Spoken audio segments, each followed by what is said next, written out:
Good day, everyone. I am Casey Florentino, and I will be the one who will report about the Chapter 5 Memory, Models, and Research Methods.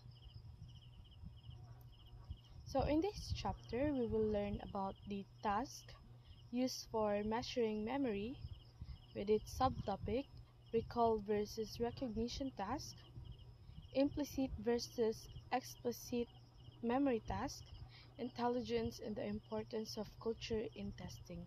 Also, the models of memory with its subtopic, the traditional model of memory that has three store, which is the sensory store, short-term store, and long-term store.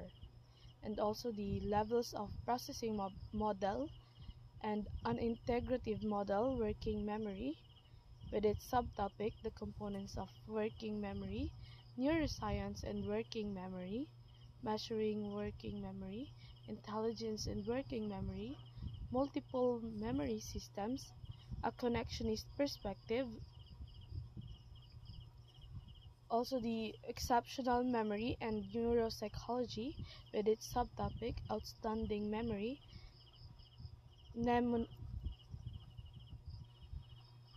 outstanding memory mnemonist, deficient memory that has a two type, which is the amnesia and Alzheimer's disease, and also how are memories stored, and key themes summary, thinking about thinking, analytical, creative, and practical questions, key terms, and media resources. So tasks used for measuring memory. So in studying memory, researchers have devised various tasks that require participants to remember information in different ways. So first is the recall versus recognition task. So in recall, you produce a fact, a word, or other item from memory, while in recognition, you select or otherwise identify an item as being one that you have been exposed to previously.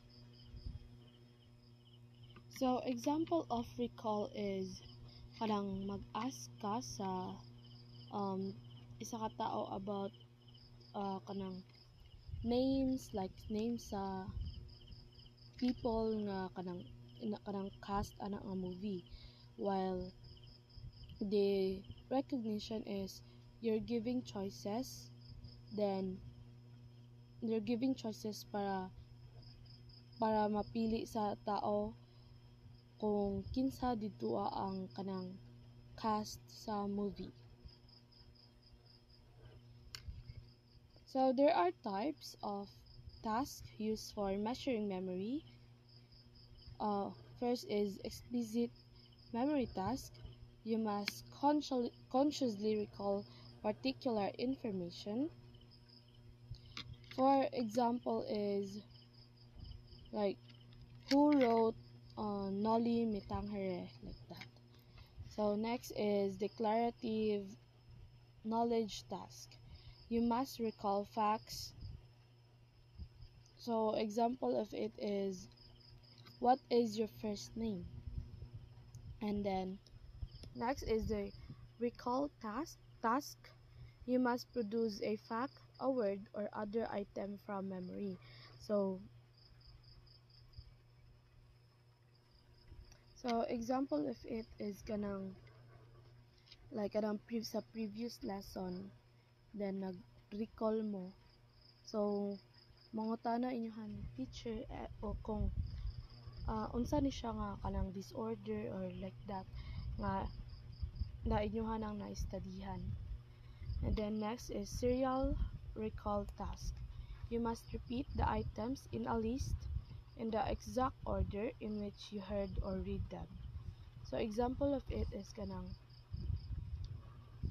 nagpa-load ka, then ang tindera kay iyahang gina-repeat ang imuhang number in exact order. So next is free recall. So So you must repeat the items in a list in an order in which you can recall them. So paras anang grocery list. So pwede ra nga kanang dili dili siya wala siya naka-order ang imong pag-recall as long as ma-recall to rin mo siya tanan.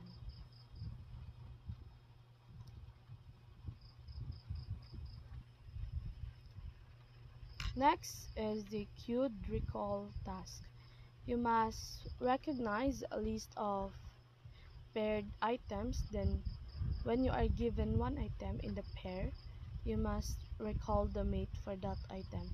So example of the cued recall task is like anong kanang sa game na dapat nimo i-pair ang same og shape na. Recognition task. You must select or otherwise identify an item as being one that you learned previously. So example of that is kanang sa exam. So kanang multiple choice exam. So dira ma-recognize nimo ang mga lesson, mga previous lesson na imong natunan. So next is the implicit memory task. You must draw on information in memory without consciously that you are doing so.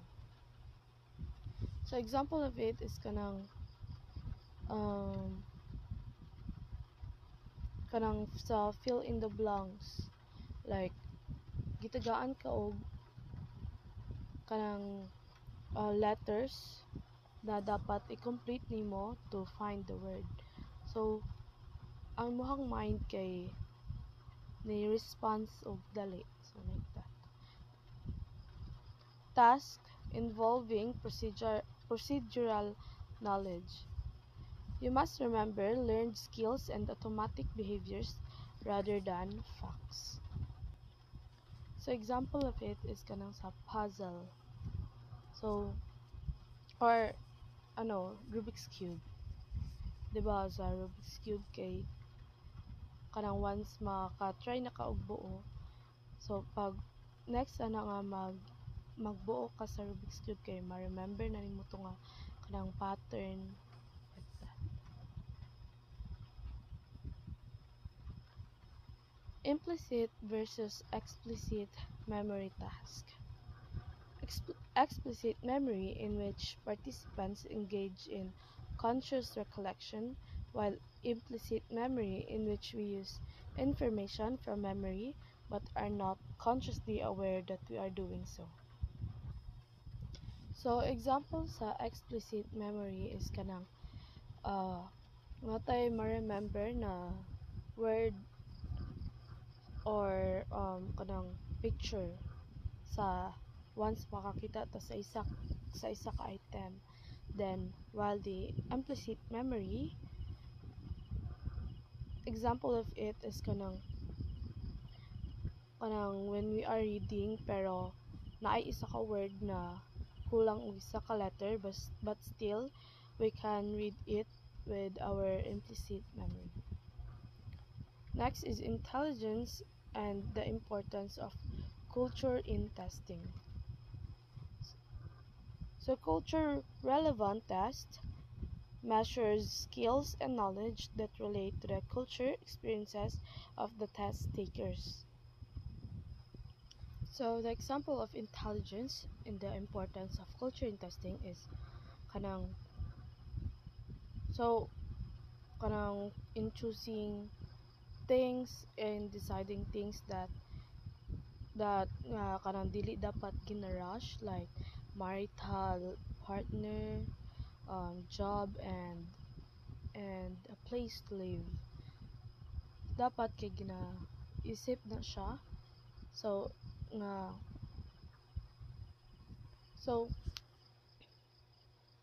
in deciding, sometimes people naga-base sa kanang culture that they have. Next is models of memory. So, models of memory has the traditional model of memory. So, it has the two structures of memory, first proposed by William James, which is the primary memory, that which holds the temporary temporary information that we use, and while the secondary memory, which holds the permanent, or at least the mem the information that we hold for a long time. So 3 years later, Richard Arkinson and Richard Schriffen in 1968 proposed an alternative model that conceptualized memory in terms of three memory stores, which is the sensory store which is capable of storing limited amounts of information for very brief periods. Next is the short-term store, which is capable of storing information for longer periods but with limited capacity as well. Next is the long-term store, which is capable of storing information for long periods of very large capacity.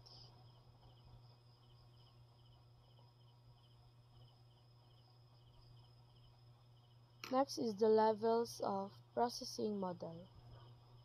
A radical departure from the three stores model of memory is the levels of processing framework, which postulates that memory does not comprise three or even any specific number of separate stores, but rather varies along a continuous dimension in terms of depth of encoding. So, in the levels of processing model, there are an infinite number of the levels of processing at which items can be encoded through elaboration or deeper understanding of the material to be learned. Next is and also in the levels of processing models, it has a three level of processing, which is the physical, phonological, and the semantic. So physical is a visually apparent features of the letters. So example is getting the levels of processing model sa taas sa PPT. So as we can see, naka-bold ang kanang a word. So next is the phonological, that is sound. So sound combination associated with the letters. Examples kanang rhyme, like bat and cat, so like that. So next is the semantic, which is meaning of the word. So example is kanang sunflower.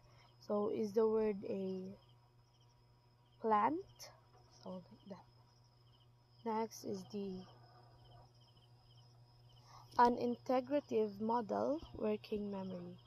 So the working memory model is probably the most widely used and accepted model today. Working memory holds only the most recently activated or conscious portion of long-term memory, and it moves these activated elements into and out of brief temporary memory stage. So psychologists that use working memory view a short-term and long-term memory from a different perspective.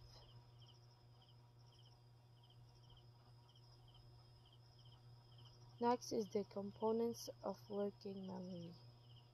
So first is the visuospatial sketchpad, which briefly holds some visual images. So next is the phonological loop, which briefly holds inner speech for verbal comprehension and for acoustic rehearsal. So phonological uh, loop, we use these for our everyday task, for like learning difficult words and solving word problems. Next is the central executive, both coordinates attentional activities and govern responses. So central executive is kanang so it decides what information to process and how the information should process. So it is also involved high in higher order reasoning of humans and comprehension of human intelligence. So next is the episodic buffer, a limited capacity system that is capable of binding information from the visuospatial sketchpad in the phonological loop, as well from long-term memory into a unitary episodic representation. So episodic buffer allows us to solve um, problems and to re-evaluate previous experiences with more knowledge.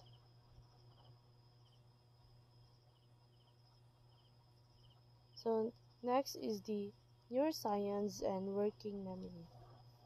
So neuropsychological methods and especially brain imaging can be very helpful in understanding the nature of memory. So we have here a picture of a brain and the areas involved in working memory, phonological storage, and subvocal rehearsal.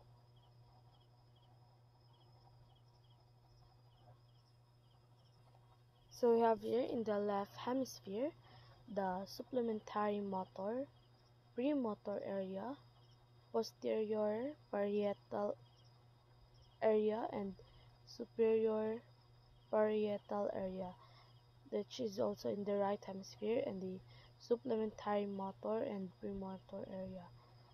And next is the areas involved in phonological storage in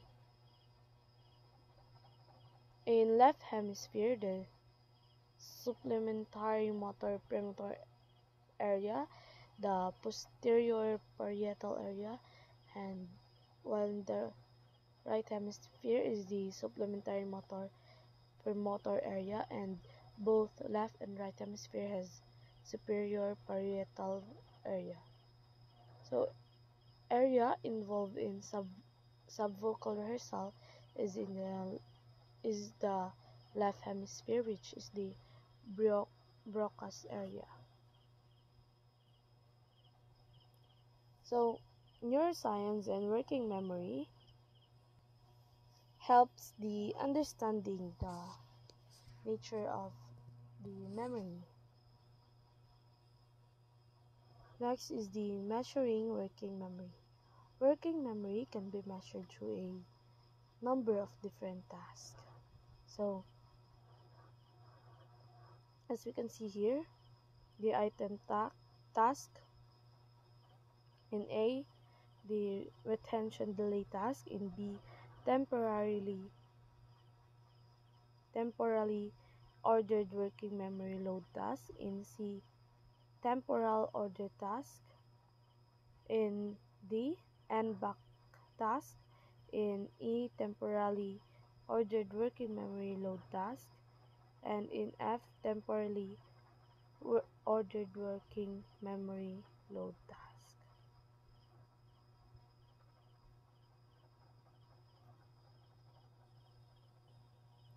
So in task A is it focus to it indicates that the series of tasks is is beginning. Then the task B, um, so in task B, the it is presented that it indicates the that a test item will be presented. So in C, so in task C, it presents the which is more recent. So in D, it indicates to find and repeat and back. And in task E, to reproduce in correct order, and in task F, to reproduce final items in correct order. Next is the intelligence and working memory. So recent works suggest that a critical component of intelligence may be working memory. So there is a investigation about that intelligence is more lethal than the working memory. So in a study, the participant reads a so the participants read a passage that and then after they read the passage, they were asked about the last word they remember about in the passage. Next is the multiple memory systems. So the working memory model is consistent with the notion that multiple systems may be involved in the storage and retrieval of information. So Endel Tulving, 1972, proposed a distinction between two kinds of explicit memory, which is the semantic memory that stores general knowledge, while the so so it is a general world knowledge. So it is a memory that is not unique for individual. Then the episodic memory is a it stores personally experience of events or memories.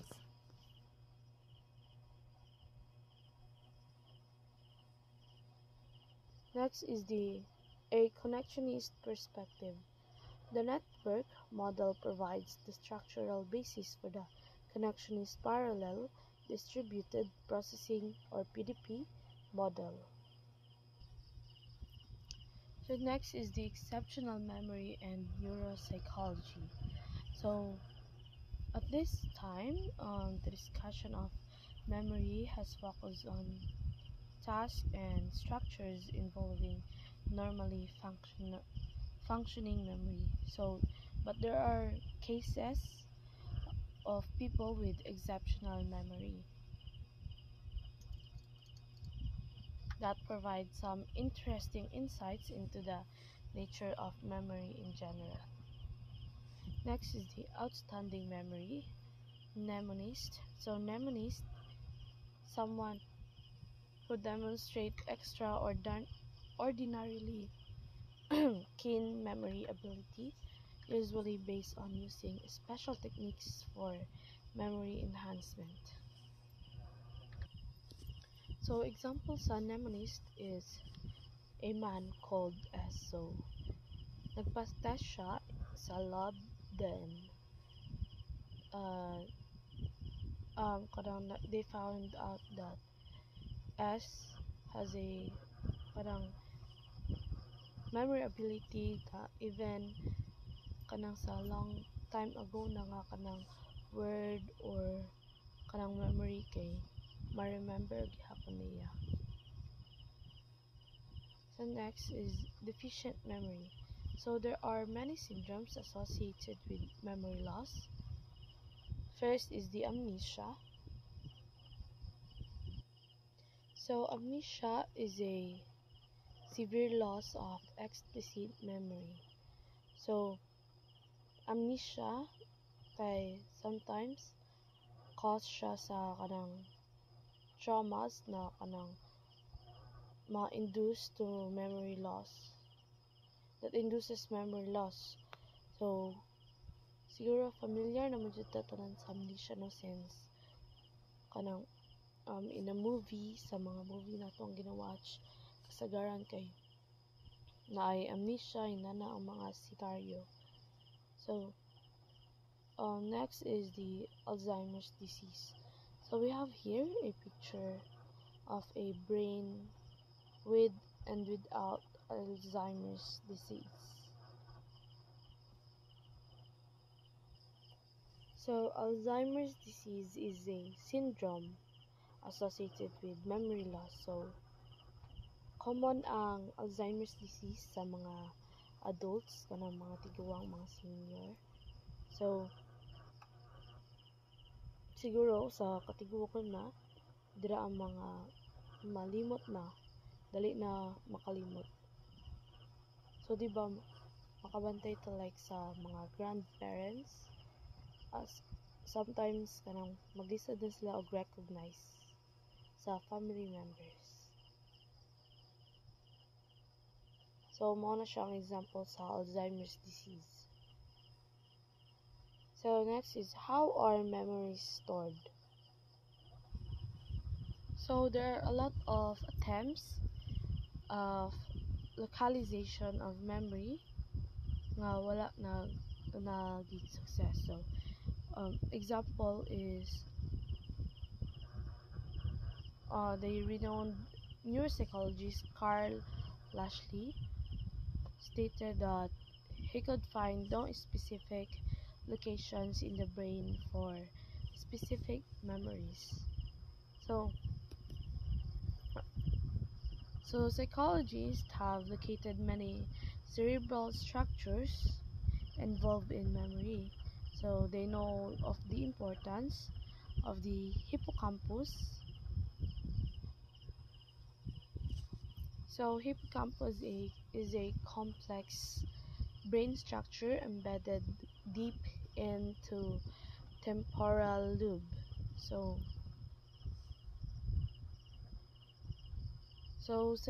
physiological structure may not be such that we will find the locations of specific ideas and thoughts or events.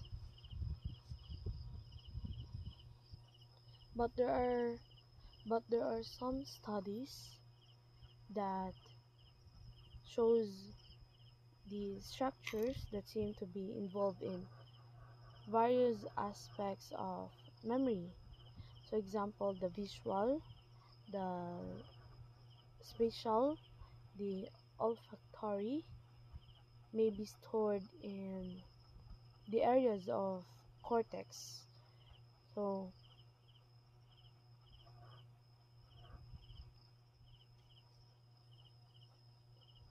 there are ano pa rin kanang sa part sa ato ang brain.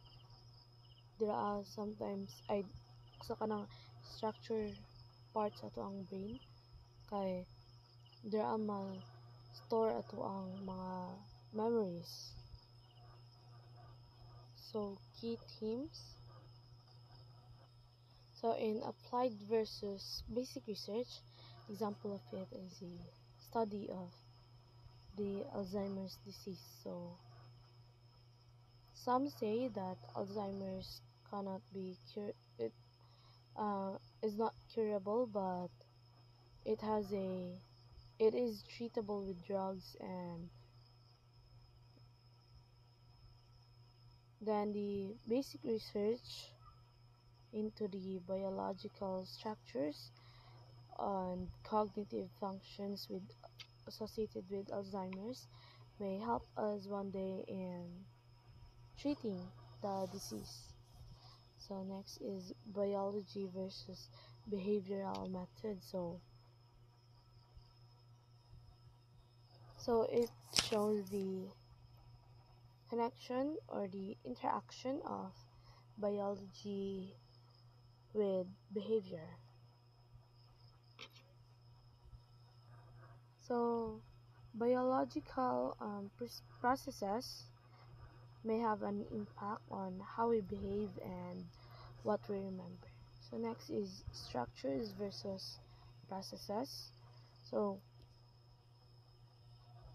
so both structures and functions are important in understanding human memory. So there are present working memory that proposes how executive function controls and activates the long-term memory that to provide information needs to solve a task or a problem. So yeah, so that is all about my report.